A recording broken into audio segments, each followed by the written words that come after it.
Semangat pagi. Assalamualaikum warahmatullahi wabarakatuh. Jumpa lagi. Kita akan belajar sejarah Indonesia kelas 10. Hal yang pertama yang harus kita tahu adalah tentang pengertian sejarah, ciri-ciri umum dalam sejarah, hakikat dan ruang lingkup sejarah. Kemudian mengapa belajar sejarah itu penting, dan yang terakhir akan ada tugas untuk kalian kerjakan.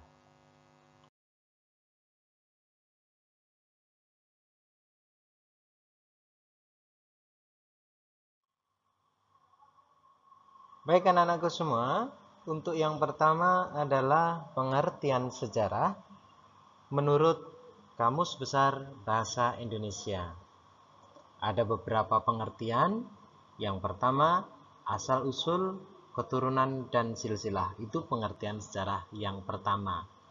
Kemudian pengertian sejarah yang kedua menurut Kamus Besar Bahasa Indonesia adalah kejadian dan peristiwa yang benar-benar terjadi pada masa lampau, hikayat, atau tambo.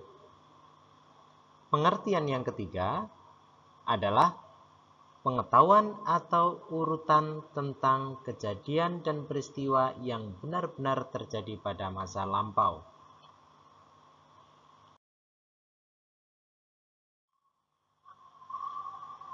Kemudian, sejarah menurut para ahli, ada 3 ahli. Yang pertama adalah Herodotus, sekitar 484 sampai 425 sebelum Masehi. Beliau mengatakan bahwa sejarah bergerak melingkar yang tinggi dan rendahnya disebabkan oleh keadaan manusia itu sendiri. Kemudian yang kedua, menurut Ibnu Khaldun, sekitar 1332 sampai dengan 1406 Masehi, mengatakan bahwa sejarah sebagai catatan tentang manusia dan peradabannya dengan seluruh proses perubahan secara nyata dengan segala sebab dan akibatnya. Yang ketiga, menurut Sartono Kartodirjo, antara tahun 1921 sampai 2007, bahwa sejarah itu mengandung subjektif. Artinya, suatu bangunan yang disusun penulis sebagai suatu uraian atau cerita. Kemudian, pengertian sejarah yang objektif adalah proses sejarah dalam aktualisasinya merujuk pada kejadian atau peristiwa itu sendiri. Yang berikutnya adalah ciri-ciri umum sejarah. Ada beberapa ciri umum sejarah. Yang pertama adalah bahwa peristiwa sejarah itu bersifat abadi. Disebut abadi karena peristiwa tersebut tidak pernah berubah-ubah dan tetap dikenang sepanjang masa. Kemudian yang kedua, ciri-ciri yang kedua adalah peristiwa sejarah itu bersifat unik. Sejarah bersifat unik artinya bahwa peristiwa sejarah hanya terjadi sekali dan tidak bisa terulang kembali peristiwa yang sama untuk kedua kalinya. Yang ketiga adalah peristiwa sejarah itu bersifat penting. Dikatakan sebagai peristiwa penting karena memiliki arti dan makna terhadap kehidupan khalayak ramai dan memiliki pengaruh besar dalam perjalanan manusia yang menjalaninya.